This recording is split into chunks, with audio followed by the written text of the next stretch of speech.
Well, an additional $2.7 million is going toward a homeless program here in Washoe County.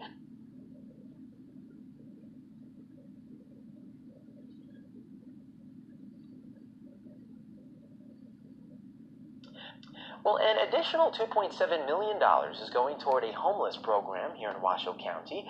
It's called Our Place Homeless Housing Project, geared toward women, children, and families.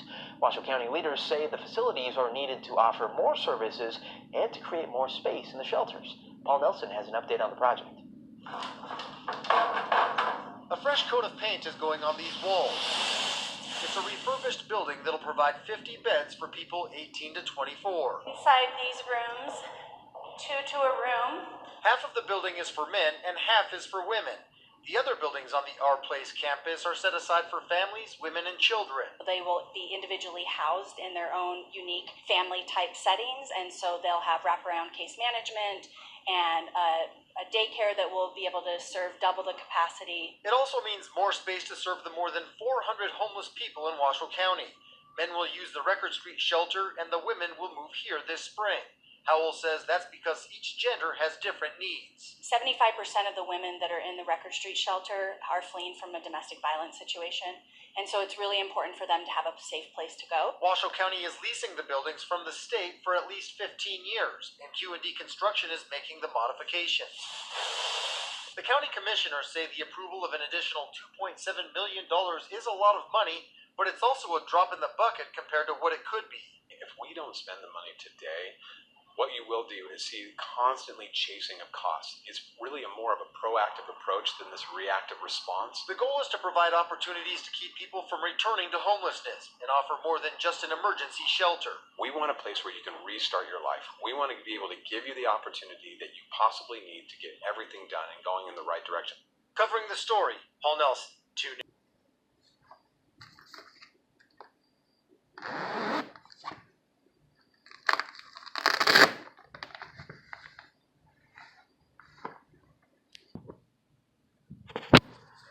What up, guys? Total Control 871. Alright, so tonight I'm going to be doing a little bit of homeless headlines. We got a little something to celebrate tonight. The Supreme Court, the United States Supreme Court, has declined to hear the appeal from our conservative auspices that would criminalize homelessness. Basically, all of the Governor Abbotts and his acolytes the nation over have been dealt a devastating blow. You cannot criminalize homelessness. So, if you don't mind, I think I'd like to celebrate this.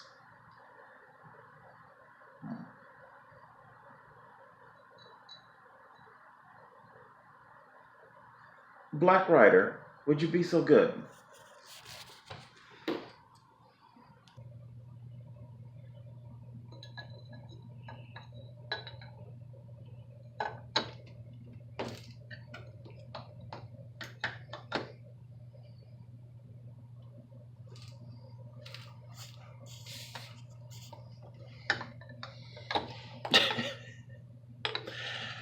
This went a lot better and smoother in practice. What can I say? I'm doing it one-handed.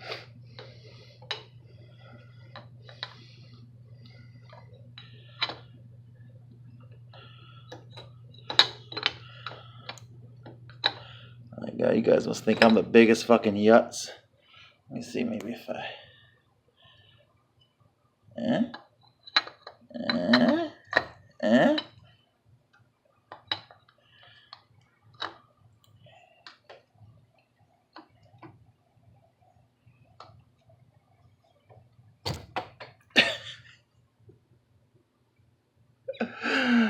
Like I say,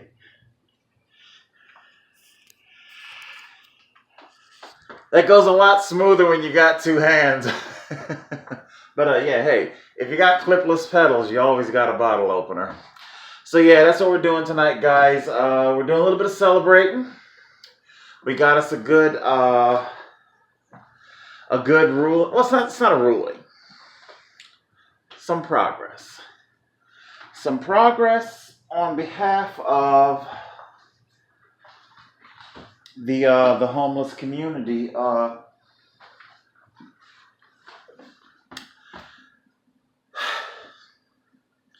What's that?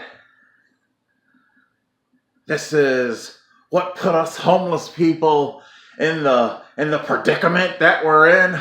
Oh my God! Look at this! Woo! Woo! I knew it. You were just another drunk. Like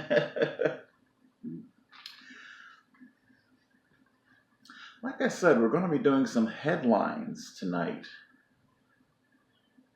I want to show you something else that's going on, that's trending in the homeless community, seeing as how everybody is so ready to vilify the homeless.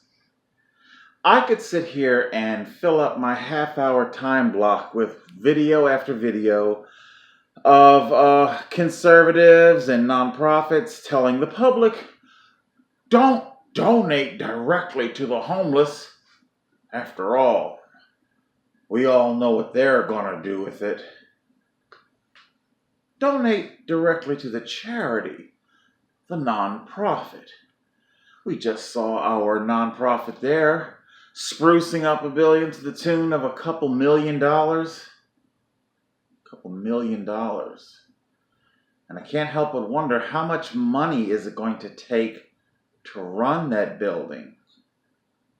Remember now, it only costs the state of New Jersey less than $12,000 a year to take care of my housing. What are these nonprofits doing with the money? Let's take a look.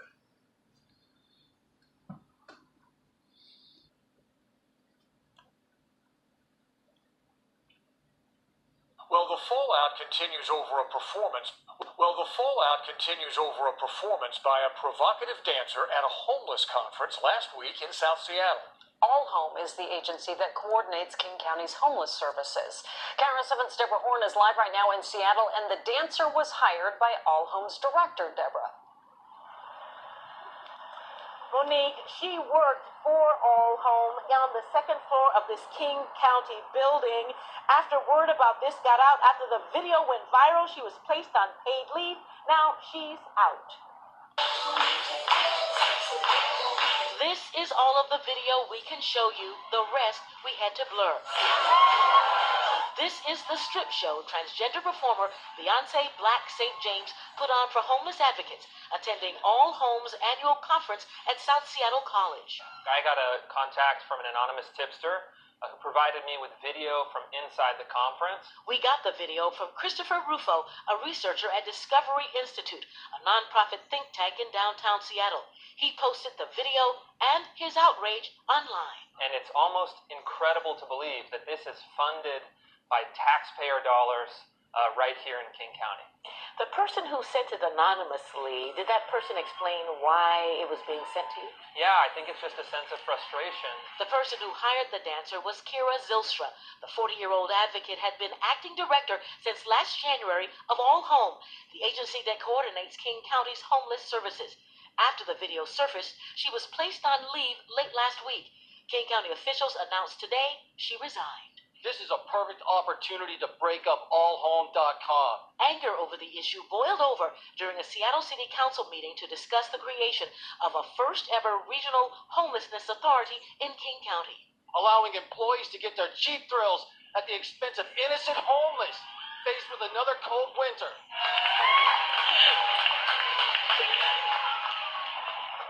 Now, even though Zylstra has called it quits, her bosses at the King County Community and Human Services Department tell us the investigation into her controversial decision continues. Reporting live in Seattle, Deborah Horn, KRS 7.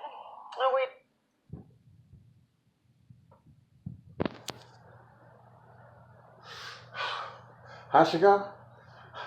Just tossing it this way and that way.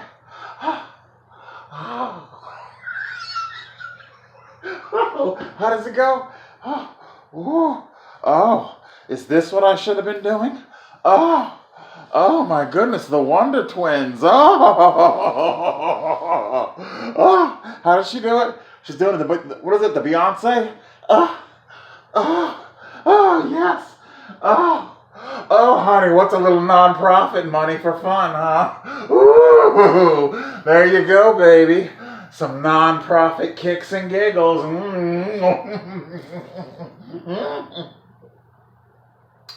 Oh, but don't give them keys. Oh, no. No, no, no, no, no, no. Don't give them their own keys to their own place. Oh, my God. No. Otherwise, all this fun would come to an end. Ooh. You don't want all this fun to come to an end, do you? Huh? Oh, we're having such a good time. You give out the keys, and all this comes to an end. Oh, the trips. Oh, the conferences. You know, we throw together a little 2-hour ditty.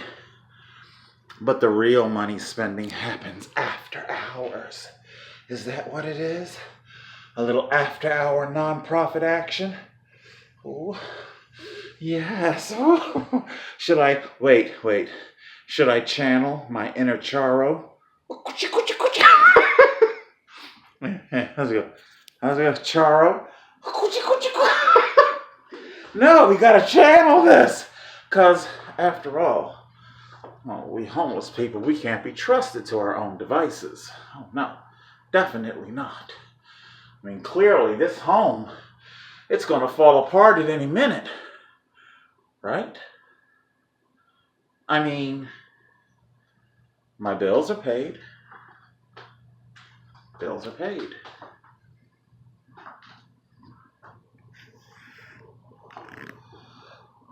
The home is in good order. The neighbors aren't flipping the hell out. I don't have police in my driveway every fucking week. Or, what is it? It's like you can always tell when some people get their paycheck or their monthly stipend, because that's when the cops turn out. I see. I mean, I lived perfectly fine in the woods. Kept my area clean. I'm a complete contradiction in terms to everything all of these horrible news stories would have to say about the homeless community.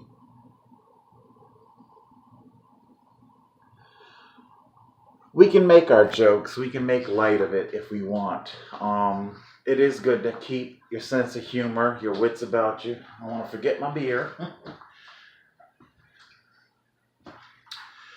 It's good to keep some kind of levity, because quite frankly, levity can be the only thing you do have left that keeps you from roaring off into the abyss.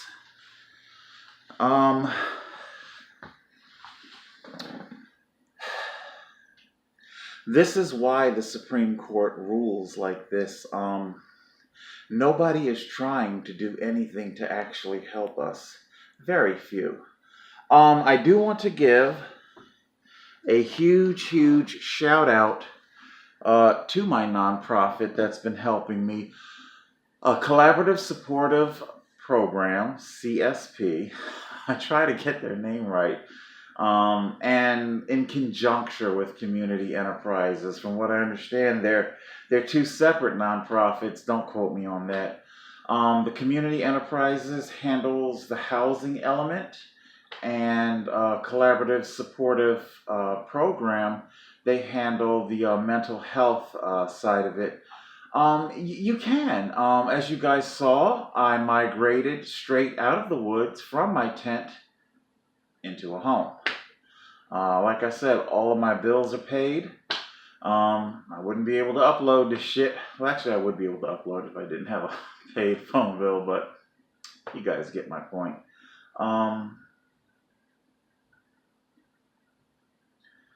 there are people out there who are working middle class jobs whose homes are in dire need of repair, squalor. Not casting judgment on them. I'm just simply pointing out to you that it doesn't necessarily have to be a mutually exclusive homeless thing.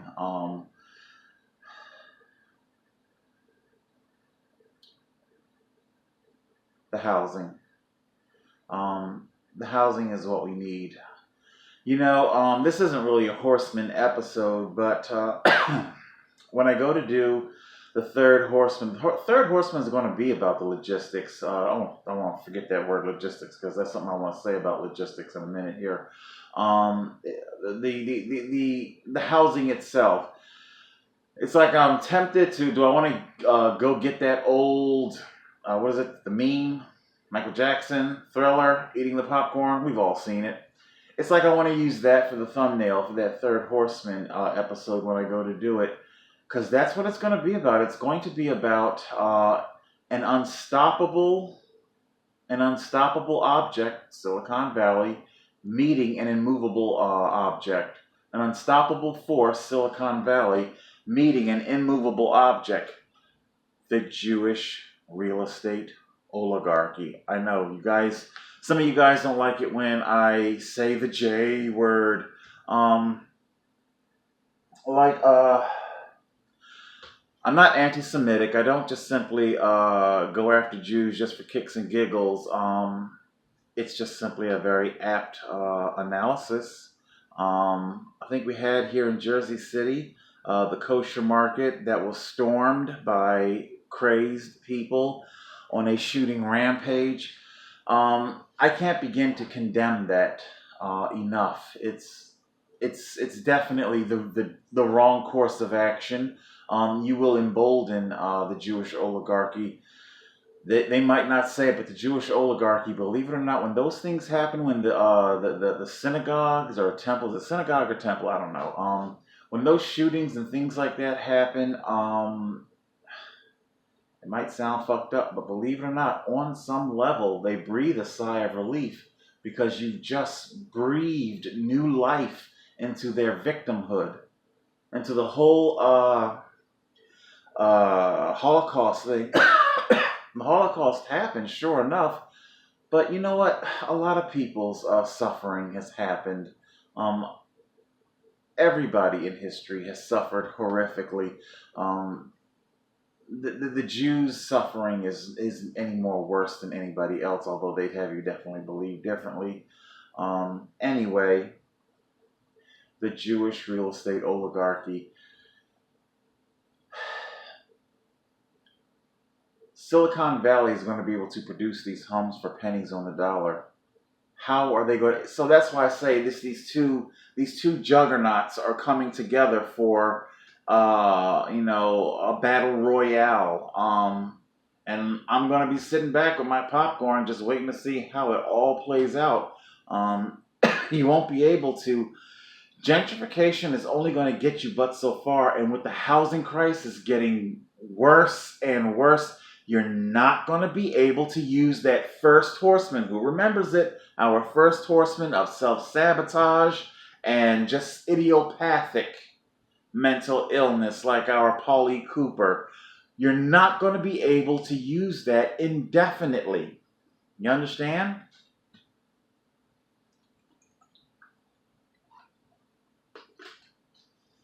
You can't hide behind it forever, and gentrification is only going to get you but so far. How much of the population is going to fall into homelessness because you have high school kids that are currently pouring out of high schools, and they're looking at college brochures and shit, and they're going, fuck this. Like our Hassan Minaj. He laid it out there for you. Fuck this shit, man. No way. It's just too fucking expensive. The job security isn't there. You want me to get how deep in debt? On a wing and a prayer. That it'll be there. It's why I never got signed a lease for an apartment while I was working, because I'd be doing so on a wing and a prayer that somebody's going to call out enough. There's going to be enough overtime to make the rent. It's a very foolish thing to do, and that's why college enrollment, it's been plummeting. Not only is it because it's so unaffordable, but also because the job prospects themselves are just not there to give the kind of stability that the baby boomer generation. They've done a number of polls and surveys saying, would you rather have a raise or would you have union-like job security? They go for job security every time. All right, what's my time? 20. Okay, I want to finish up. I want to finish up here talking a little bit about our United States Supreme Court deferment. It's not a ruling; it's a deferment. Can I even say that? They chose not to hear a case. Whatever that language, however you call that, letting the lower court's ruling stand. Now, what's going to happen with the Greg Abbotts in the lower courts in the states and the Ninth Circuit and every other circuit?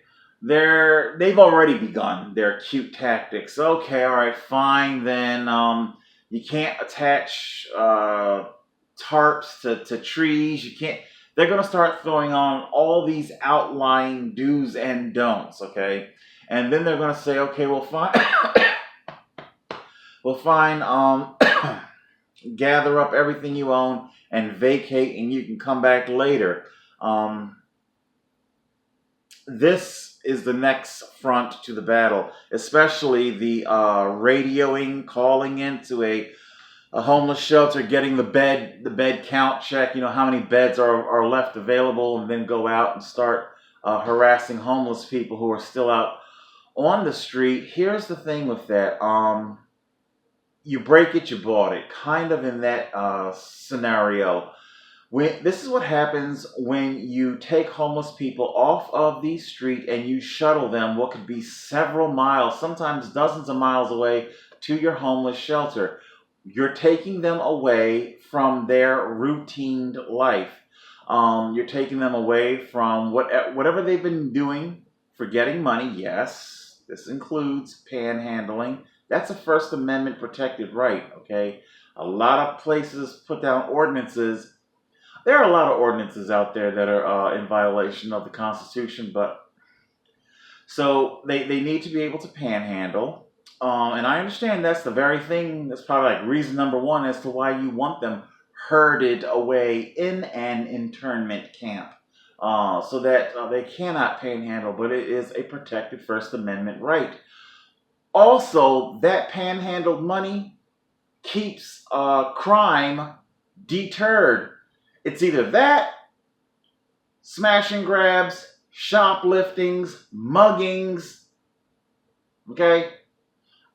This might also sound weird coming from me because you guys know how anti-drug I am, but they also need to have access to their drug dealer to get their drugs to keep from getting dope sick. What's my time? 23. To keep from getting dope sick. I've never experienced dope sick, but I hear it is a motherfucker. Like I said, I busted the junkies. I rode their ass pretty hard in that whole little opioid bit that I did there. It's not that I don't have sympathy for them. I understand they need to. I get it. You need to do your routine. Your drug dealer might not be willing to come into unfamiliar territories and whatever the deal is and whatnot. But you need that. How about probation officers? You have to, because from what I understand, the probation officer doesn't come to you. You got to go to it. You got court appointments. So it's a logistic factor. That's what I'm going with this whole thing. Homeless people have their whole logistics routine set up in a particular way. You ask them to, because not every homeless person is what I like to call bedroll homeless, meaning just roll up your bedroll, put it in a backpack, and start walking and shit. A lot of homeless people have established camps like mine. And the more established a camp is, the more stable